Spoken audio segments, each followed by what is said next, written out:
So this is not quite the end of the day I was hoping for. Been to the Bicester Scramble this morning, all good. Car ran like a dream. On the way home, coming down the dual carriageway, started to feel a bit of hesitation in the car, a bit of a fueling issue maybe. So I thought, and the fuel pump started hammering, and started thinking maybe I need to top up with fuel. 2 fuel tanks, one either side, sometimes they don't balance out. So anyway, I'm diverted towards the fuel station. Didn't quite make it. Stopped on a roundabout, a big roundabout, busy roundabout, about 100 yards, if that, from the fuel station, and started trying to restart the car, pulling it forward on the starter motor a couple of times, but it wouldn't go. There's a couple of people behind me, very, very kind people, got out, helped push the car off the roundabout, and then pushed it to the fuel station, to Sainsbury's, where I topped up with fuel, and that was fine, and then restarted the car, or tried to start the car afterwards, and the engine just sounded like the proverbial bag of spanners.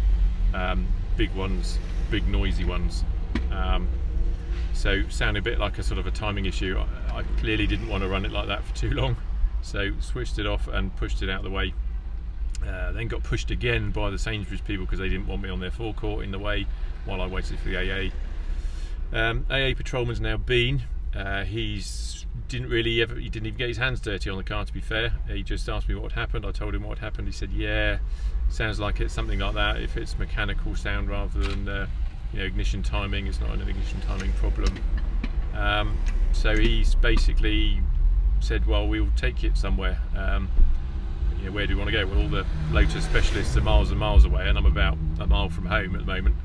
So I'm going to get it trailered home and see if I can have a look at the timing belt to see if it has jumped, if it's not lined up, if the cogs and cams aren't quite lined up properly. So I'll do that, and if it needs to go to a garage, I'll just have to get that garage to come and fetch it, or get it to the garage. Bit expensive job. Touch wood, I've not bent anything or damaged any of the valves or pistons or whatever. But yeah, it's not what I was hoping for on Father's Day. The only upside being it's got me out of cooking dinner, because I've got to wait here another hour and a half, I think, for the recovery truck. Anyway, there we go. Little day in the life of a Lotus driver. It was only this morning I was trying to tell people that this acronym that everyone talks about with Lotus is absolute rubbish. So hopefully it isn't anything serious, but it's something I could do without. Catch you next time. Bye.